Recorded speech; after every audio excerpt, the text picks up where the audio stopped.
Hey folks, Haas from GNAT News. A while back we had a fascinating discussion with astrologer Cathy Walker. She's back again, and this time she wants us to know that the dawning of the Age of Aquarius is upon us. I'll let Cathy take it from here. I'm delighted to be here with you, and I'm excited to share with you, Haas, and with you, the viewers, some information about a really stunning astrological and astronomical event that's happening right now in our evening skies.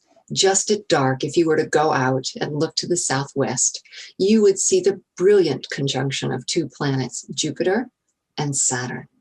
And they are meeting at the very beginning of the sign of Aquarius. And it marks the long heralded official arrival of the Age of Aquarius. It's now here. It's been called the Christmas star, and truly this year it is our Christmas phenomenon, our Christmas star. It is not the Christmas star that heralded the birth of Christ. The Magi, the astrologers of their time, followed a comet to find Nazareth. But no less, it portends the beginning of a 2,000-year epoch, and we are lucky to be here. There are few living beings on this planet that were here when Christ was born. The only beings here are the sequoias and the bristlecone pines, the redwoods and the great trees of this land. But nested within this birth of the Age of Aquarius are three other significant cycles. And I'd like to take this opportunity to tell you about them, hopefully without too much astrology speak, so that you too can take advantage, can understand, and contribute to this beginning place. Being here now, we are the ones that are invited to seed the future. So the first cycle that happens is the cycle of solstice and the annual march of the rhythm of light and dark. Now, the solstices and the equinoxes have been marked by our ancient ancestors across the globe and across the ages, even to this day. It signifies a time of beginning, and here in the northern hemisphere, it's the beginning of the lengthening days. It carries with it the promise of spring, and it asks us to think about what it is we want to plant and cultivate and harvest in the year ahead. My ancestors from Celtic lands and from Northern Europe would gather together in their communities around a large fire. They would keep each other company during the long, dark night, and they would sing songs. They would sing to their beloved goddess, who they envisioned laboring through the long night, who would deliver the sun child at dawn. I would urge you to think about what lies ahead for you in this coming year.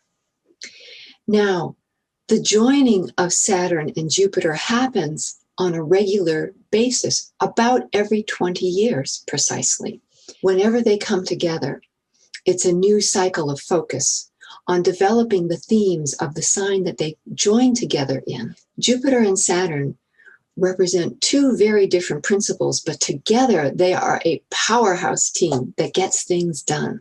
So Jupiter is the largest planet in our solar system, and it brings with it an enormous sense of confidence and faith and trust. It brings the bigger picture. It brings wisdom and inspiration with it.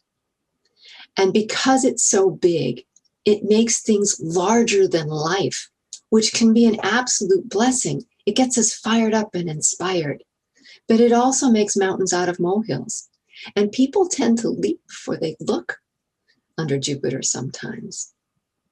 Now, Saturn is a slow-moving planet.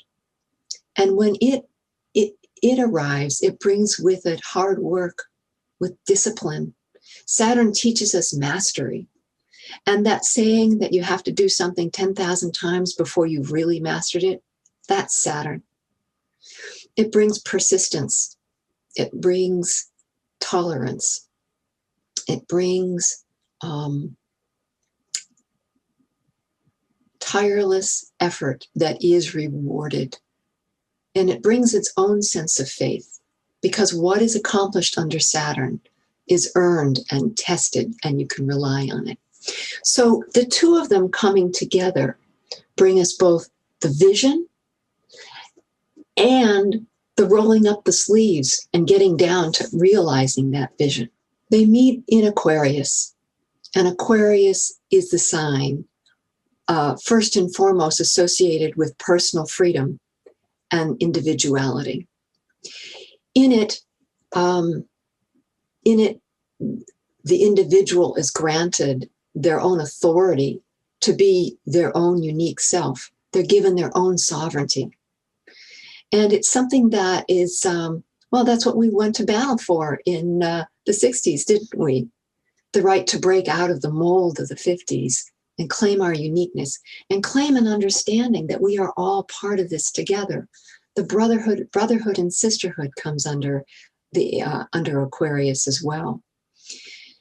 It holds within it the tension between the individual and the collective. And it urges us to use our genius, because Aquarius can see outside of the norm. It sees what the standard is, and it also sees outside of that standard. It helps us be creative and inventive. So this genius can be mad, or it can be brilliant. And along with that genius comes innovation and technology. That also is part of the Aquarian wheelhouse. Now, Aquarius is the great liberator or the great rebel. This depends on where you're standing. And we have this now. We have this inspiration, and we have the gumption and the discipline to work for it. And so what is being brought in this 20-year cycle that's beginning on Solstice Eve? And we don't have to look any farther than our headlines to find the things that need our attention with this new Aquarian energy. COVID has taught us how important the individual is to the whole. We can see the impact of our individual choices and contributions to the health of everybody. George Floyd's murder incited us, inflamed us, brought to our attention the rampant injustice and inequities that are in our country, but they're everywhere in the world. Don't just think that it's America's problem. It is it's humanity's problem. And frankly, it's part of our human nature. We are being asked to look at this and see how we participate in creating or breaking down these inequities, overtly or unconsciously. We are also faced with the global climate crisis, and we are being shown how we have objectified and we have disregarded the health and the well-being of the natural world. What we call resources, the indigenous peoples around the globe call family. The rocks and the trees and the animals and the plants, they are all beloved and respected members of this family, of this planet. And we are being asked to open up and accord the other non-human beings of this planet their right to exist as well as our own. That's what's happening. That's what we're on the verge of in this 20-year cycle. But that leads into a 200-year cycle where the planets of Jupiter and Saturn are going to be meeting in the air signs of the zodiac. Yes, astrology assigns 4 elements to the different zodiac signs: earth, fire, water, and air. So what is an air sign? Well, in astrology, it pertains to the mental, the intellectual, the communication realms, aspects of our nature. And when you think about physical air, it is laden with information. It carries the sound of a chainsaw, the hoot of an owl, the toot of a horn. It carries my voice.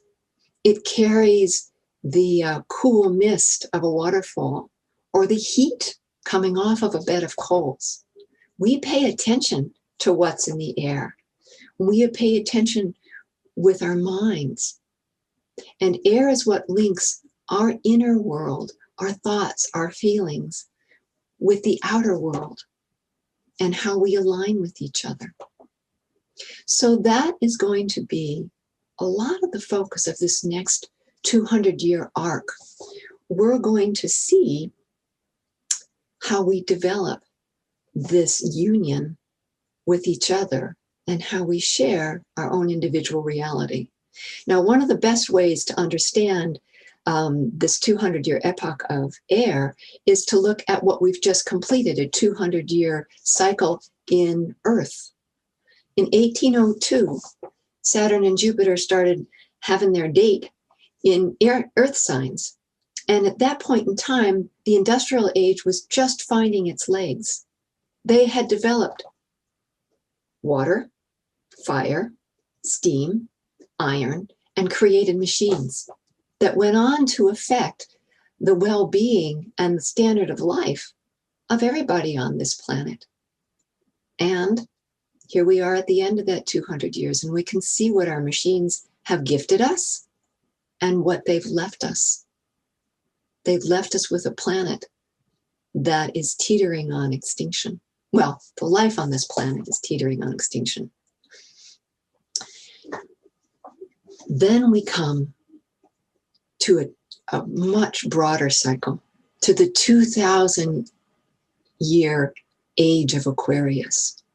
And as you and I stand here on this enormous threshold, we can't see or even begin to guess how life on this planet is going to look 2,000 years from now. The only thing we really know is that we are here at the beginning, and it's up to us to seed the future. We need to be persistent in how we tend this sprout. We need to water it, and we need to weed it. We need to keep an eye on the little plants, the little sprouts of our own human nature that could overwhelm it. We need to do this well so that we might entrust it as our legacy to those who come behind us and who will carry this work into the future. So during the holiday, during this wonderful time, we have a huge threshold we are standing upon. And I invite you to pause, to think about the longings of your own heart and your hopes for our world, and plant those seeds with your prayers, with your thoughts, with a walk in the woods. And begin to roll up your sleeves, and I will roll up my sleeve. We all need to get to work, to breaking down what has been and to seeding the future. Thank you so much for your time. I really appreciate it. I wish you a bright, beautiful days during this holiday and in the year ahead.